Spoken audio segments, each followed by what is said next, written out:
Proverbs are the lamps to the words and the lights to the wisdom. जिस तरीके से lamp हमारे रात के अंधकार को दूर कर देता है, उसी प्रकार प्रोवर्ब्स हमारे जो मन में अंधकार है उसको दूर करके हमारे विचारों को इल्यूमिनेट करती हैं, प्रकाशवान करती हैं, हमें एनकरेज करती हैं कुछ अच्छा करने के लिए। इससे पहले पार्ट 1 के अंदर मैं ऑलरेडी 10 प्रोवर्ब डिस्कस कर चुका हूं।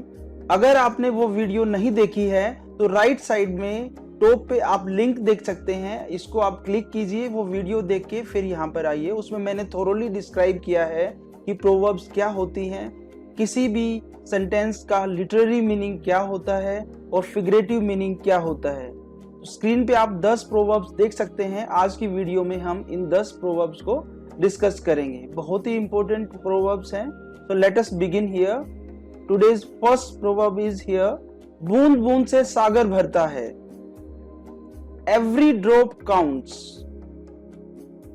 Figurative meaning is here. Even small contributions can lead to a large outcome. छोटा छोटा योगदान है वो भी बहुत महत्वपूर्ण होता है। Sometimes we face any natural calamity. Somebody is in need. That time even a small amount of contribution plays a very crucial role. So we must extend our hand ahead to contribute for the noble cause. So let us read example here. By saving just a little money each month, Mary was eventually able to afford her dream vacation. It just goes to show that every drop counts. Mary ने थोड़ा थोड़ा करके हर महीने अपनी salary से कुछ पैसा इकट्ठा किया और अल्टीमेटली वो सक्सेसफुल हो गई अपना जो ड्रीम वेकेशन है वो एंजॉय करने के लिए। इस तरीके से हमारे छोटे छोटे जो एफर्ट्स हैं वो बहुत ही महत्वपूर्ण होते हैं। नेक्स्ट इज अति का भला न बोलना, अति की भली न चुप।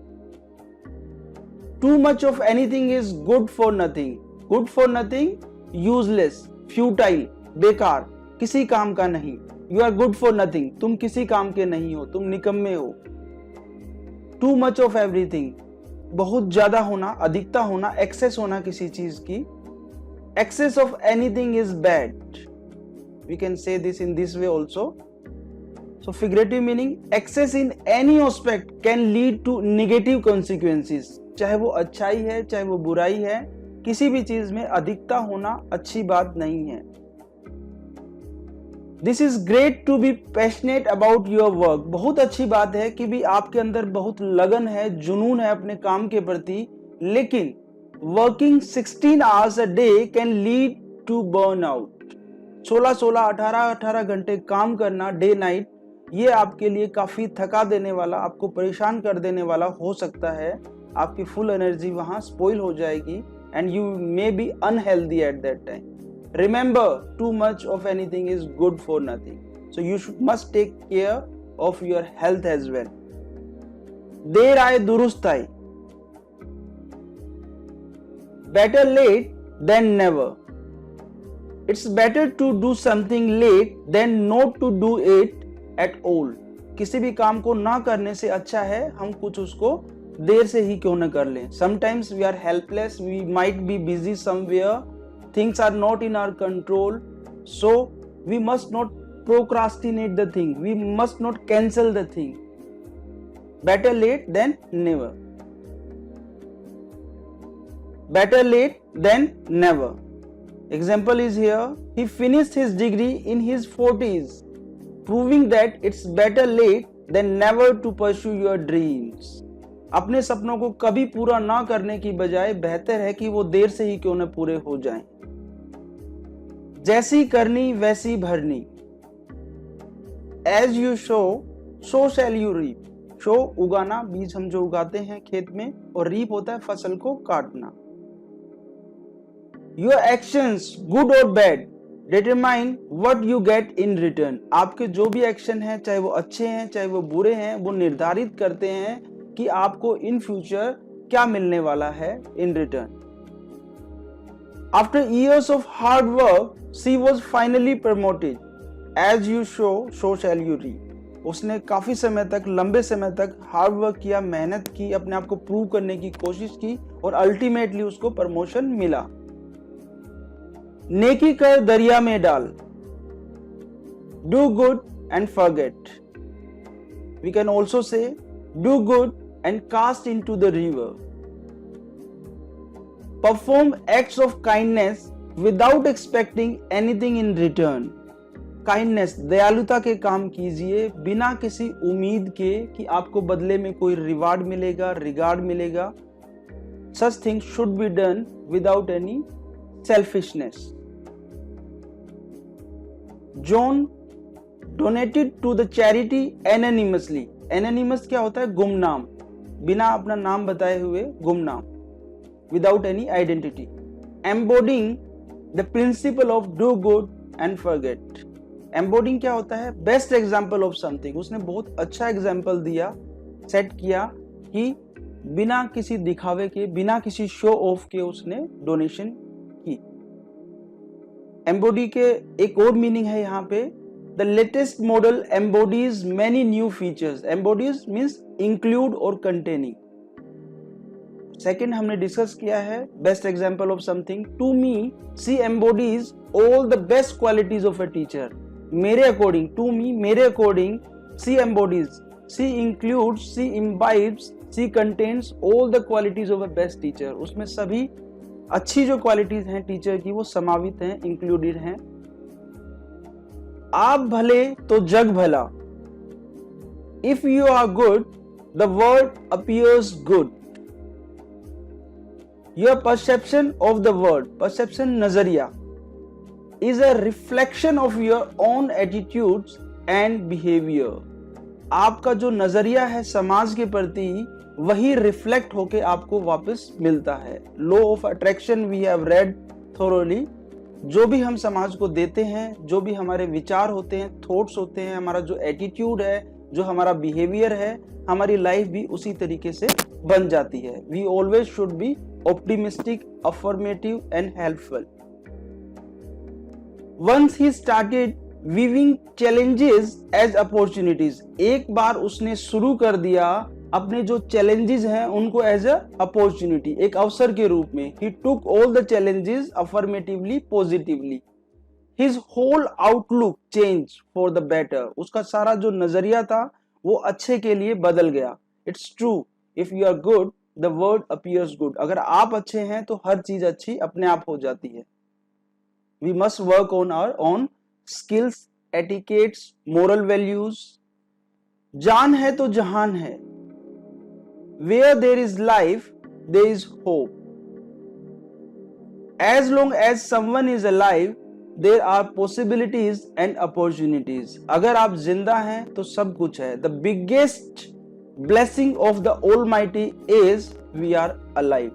आज हम सांस ले रहे हैं, हम जीवित हैं, तो भगवान का सबसे बड़ा हमारे लिए वरदान है। So what if we face some hurdles, some barriers, some losses in the life? Down fall चलता रहता है जिंदगी के अंदर, उतार चढ़ाव, ups and downs are there, but we must not give up, we must not surrender. हमें हिम्मत करके आगे बढ़ना चाहिए, हमें हौसला नहीं आना चाहिए, हमें गिव अप नहीं करना चाहिए। Whatever the circumstances are there. Despite the setbacks in his career he remain optimistic. Despite के बावजूद, सेटबैक्स डाउनफॉल्स, कई झटके लगे उसको, काफी डाउनफॉल आए, काफी परेशानियां आई, काफी चैलेंजेस उसको मिले करियर में, फिर भी वो क्या रहा? ऑप्टिमिस्टिक रहा, आशावादी रहा। Embodying the idea that where there is life there is hope. उसने एक बहुत अच्छा एग्जाम्पल सेट किया कि मैं जीवित हूं तो सब कुछ है, मैं फिर से उठ सकता हूं। ऊंची दुकान फीके पकवान। All that glitters is not gold. हर चमकने वाली चीज सोना नहीं होती। So we should be careful, we must not get impressed by anybody at first glance. We should take time. Something that looks attractive on the outside may not be as valuable or good on the inside. कोई ऐसी चीज जो बाहर से दिखावे में बहुत अच्छी लग रही है, may be that is not good from inside. आदमी की जो रियल ट्रेजर होता है, रियल जो क्वालिटी होती है, रियल जो पर्सनैलिटी होती है, वो है उसका कैरेक्टर, जिसके अंदर उसके अंदर जो अच्छी जो क्वालिटीज हैं, हेल्पफुल नेचर होनी चाहिए, काइंड होना चाहिए, सोबर होना चाहिए, सोफिस्टिकेटेड होना चाहिए, मोरल वैल्यूज हमारे अंदर होनी चाहिए, डेडिकेशन होना चाहिए, समाज के प्रति हमारा समर्पण होना चाहिए. There are several qualities. If a person is having those, only then ही और she is a good person. उसके पहनावे से, सिर्फ बोलचाल से, शो ऑफ से हमें इंप्रेस नहीं होना चाहिए. दे seemed like the perfect couple on social media. Social media पे वो दोनों बहुत अच्छा कपल नजर आ रहे थे. They were giving good impression, but it was a different story behind closed doors. एक बंद दरवाजे में, रियली में, जिसका सबको पता नहीं था, कहानी कुछ और ही थी. They might have some misunderstanding. Truly all that glitters is not gold. आधा तीतर आधा बटेर. Neither here nor there. बेतुका मेल. Something that is ridiculous, absurd. बेतुका कोई. नीदर हियर नॉर देयर, जिसके कोई हाथ और पांव ना हो. तीतर पार्ट्रीज. बटेर क्विल. दोनों अलग अलग बर्ड्स हैं. अगर हम एक बर्ड बनाएं, कुछ कलर उसका ले लें, कुछ उसका ले लें, that combination won't be attractive. भगवान ने जो चीज बनाई है काफी सोच समझ के बनाई है. तो फिगरेटिव मीनिंग देखिए, एब्सर्ड और रिडिकुलस, बेतुका. नॉट फुली और adequately belonging to either of two categories और ग्रुप्स. दो अलग अलग ग्रुप हैं, वो ना उसमें शूट करता है प्रॉपरली और ना उसमें शूट करता है. एडिक्वेटली होता है sufficiently, properly. His work on the project was neither here nor there, lacking both in depth and in relevance. उसका जो प्रोजेक्ट पे जो काम उसने किया वो काफी एब्सर्ड था, रिडिकुलस था. ना ही तो उसके अंदर कोई डेप्थ थी, गहराई थी बातों के अंदर, ना ही वो रेलिवेंट था टॉपिक. घर की मुर्गी दाल बराबर. Familiarity breeds contempt. This is one of my best, and in practical life it is really very useful. We must not be much familiar with everybody. Familiarity breeds contempt. Contempt होती है hate, नफरत, loath, LOATH. अगर हम किसी से बहुत ज्यादा घुल मिल जाते हैं तो जो रिस्पेक्ट है, जो रिगार्ड हमें यूजुअली मिलता है, वो आगे नहीं मिलता है. This is the bitter reality. We must keep some distance from everybody. People do not value what they have close to them or see every day. People value नहीं करते हैं लोग, हम जिनको डेली देखते हैं, डेली जिनसे मिलते हैं. We take those people so lightly. She didn't appreciate the beauty of her hometown until she moved away for college. उसने कभी भी appreciate नहीं किया, तारीफ नहीं की अपने टाउन की, होम टाउन की ब्यूटी की, जब तक वो कॉलेज के लिए बाहर नहीं चलेगी. हम मिस करते हैं अपने पेरेंट्स को, अपने रिलेटिव्स को, अपने टीचर्स को, अपने स्कूल को, जब हम उनसे दूर चले जाते हैं. जो आदमी हमारे पास होता है तब तक हम उसकी वैल्यू नहीं करते हैं. इट्स ट्रू व्हाट दे से, familiarity breeds contempt.